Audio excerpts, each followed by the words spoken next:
అందరికీ నమస్కారం. నేను మీ అన్నపూర్ణ. ఇవాళ మనకి చంద్రగ్రహణం సంభవిస్తున్నది. దీన్నే గ్రస్తోదయ చంద్రగ్రహణం అని కూడా అంటారు. అంటే చంద్రుడు ఉదయించే సమయానికే మనకి గ్రహణ ప్రభావం ఉంటుంది. చంద్రుడు సుమారుగా మనకి 5 గంటల తర్వాత ఉదయిస్తాడని అందరికీ ఇంచుమించుగా తెలుసు. ఆ ఉదయించే సమయానికే గ్రహణం సంభవిస్తోంది కాబట్టి దీన్ని గ్రస్తోదయ చంద్రగ్రహణం అని కూడా అంటారు. ఈ గ్రహణ సమయం మధ్యాహ్నం 3:20 నుండి సుమారుగా సాయంత్రం 6:47 అంటే ఇంచుమించు 7:15 అంటే 7 గంటల వరకు కూడా మనకి ఈ గ్రహణ సమయం అనేది నిర్ణయించబడింది, చెప్పబడింది. అయితే ఈ గ్రహణ సమయంలో చేయకూడని పనులు కొన్ని, చేయాల్సిన పనులు కొన్ని ఉన్నాయి. వాటి గురించి ఇప్పుడు తెలుసుకుందాం. చేయకూడని పనులు అంటే ఆహారం భుజించడము, అంటే ఏమైనా తినటము. కాబట్టే ఎప్పుడూ కూడా గ్రహణ సమయంలో ఆహారం ఏది కూడా భుజించకూడదు, అవి ఎవరైనా సరే. కాబట్టే గ్రహణ సమయానికి ఒక 2-3 గంటలు, సుమారుగా 2-3 గంటల ముందే ఆహారాన్ని భుజించేయాలి. అంటే గ్రహణం ప్రారంభమయ్యే సమయానికి మనం తిన్న ఆహారం అరుగుదల స్థాయికి చేరుకోవాలి. కాబట్టే 2-3 గంటల ముందే ఆహారాన్ని భుజించేయాలి. అలాగే నిద్రించడం, గ్రహణ సమయంలో నిద్రపోవడం కూడా మంచిది కాదని ఎన్నో గ్రంథాల్లో చెప్పబడింది. కాబట్టి తినటము, నిద్రించడము రెండూ కూడా ఈ గ్రహణ సమయంలో చేయకూడదు. అలాగే గ్రహణ సమయంలో వీధిలో పర్యటించడం లేదా బయట తిరుగుతూ ఉండటం, ఇది కూడా చేయకూడదని పెద్దలు చెప్తూ ఉంటారు. ఎందుకంటే దాని తాలూకా ప్రభావం మనం బయట ఎవరైతే సంచరిస్తూ ఉంటారో వాళ్ళ మీద ఆ గ్రహణం తాలూకా ప్రభావం వాళ్ళ మీద, వాళ్ళ ఆరోగ్యం మీద చూపిస్తుందని కూడా చెప్పబడింది. అంటే గ్రహణాన్ని నేరుగా మనం కంటితో చూడటం కానీ అట్లాంటి ప్రయత్నాలు కూడా చేయకూడదని పెద్దలు చెప్తూ ఉంటారు.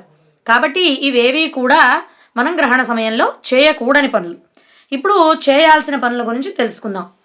చాలామంది మంత్రోపదేశం తీసుకున్న వాళ్ళు ఉంటారు. అంటే ఎవరైనా గురువు గారి దగ్గర నుంచి మంత్ర ఉపదేశం తీసుకున్న వాళ్ళు ఉంటారు. అట్లాంటి వాళ్ళు గ్రహణాన్ని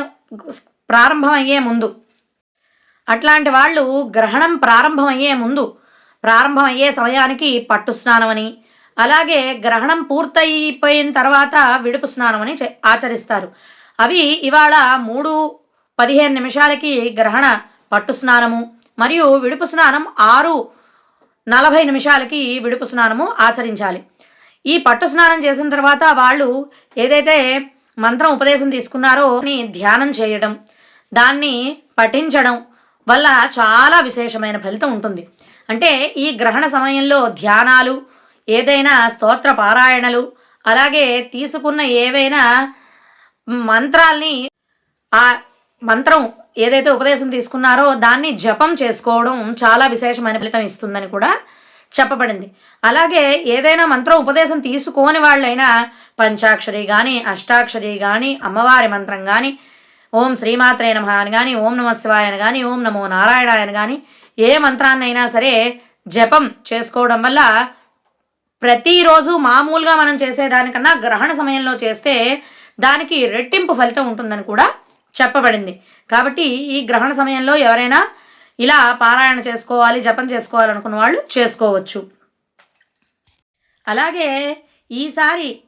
ఇవాళ సంభవించే గ్రహణాన్ని ముఖ్యంగా సింహరాశి వాళ్ళు చూడకూడదని కూడా చెప్పబడింది. ఎందుకంటే ఈ గ్రహణము పుబ్బా నక్షత్రం, పూర్వ ఫల్గుణి నక్షత్రం అంటాం, అందులో సంభవిస్తోంది. కాబట్టి ఆ నక్షత్రం సింహరాశికి సంబంధించినది కూడా. కాబట్టి సింహరాశి వాళ్ళు ఎట్టి పరిస్థితుల్లోనూ ఈ గ్రహణాన్ని చూడకూడదని కూడా చెప్పబడింది.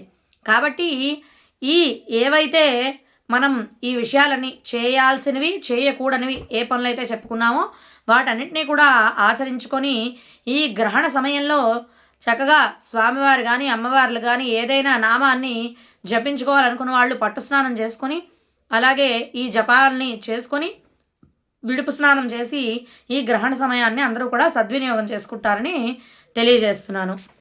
చేయకూడని పనులు, చేయాల్సిన పనులు కూడా చెప్పుకున్నాం కదా.